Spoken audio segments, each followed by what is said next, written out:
Gelati u waffles, smoothies, luminata u kull ma tista' timmaġina magħmul bil-frawli.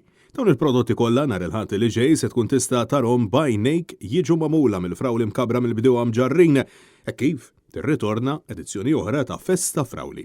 Sa mill-2007, grazzi għal ħidma tal-Kunsill Lokali tal-Imġar flimkien mal-Knisja Parrokjali, il-pjazza pittoreska ta' dan ir-raħal se tkun qed tilqa' fih dana mijiet ta' nies Maltin, Awċin u turisti sabiex jimmeravviljaw u jixtru prodotti tipiku Malti.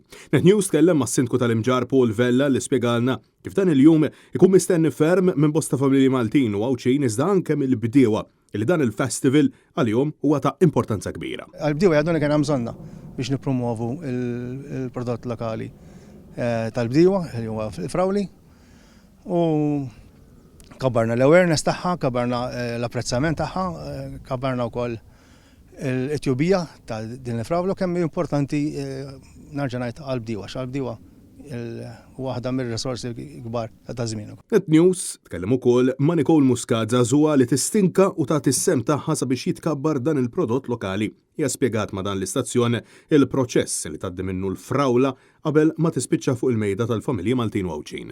Awwissu nibdew nippreparaw l-art, nagħmlu l-plastik kif suppost, għal Settembru jew Ottubru nibdew nħawlu l-frawli, l-aħħar ta' Novembru u Deċembru nibdew naqtaw jisu għax hemm ħafna razzis differenti, ġieli tibda f'Novembru, hemm minna tibda f'Diċembru, f'April kollna Festa Frawli. Il-proċess jitkompla sa' Mejju anke ġieli Ġunju għax is-sħana tibda tagħmel tagħha ma tagħmilx tajjeb għall-frawla.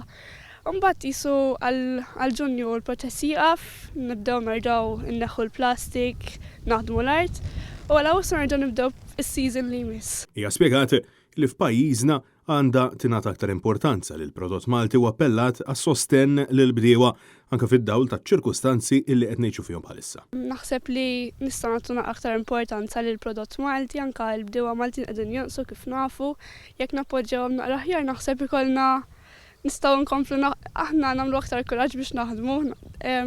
Isek il-problemi li qed naffaċċjaw naħseb jistgħu jiġu evitati u nkomplu nagħmlu aktar kuraġġ biex nibqgħu għaddejjin bil-ħidma tagħna. Francesco Catania, għal Net News.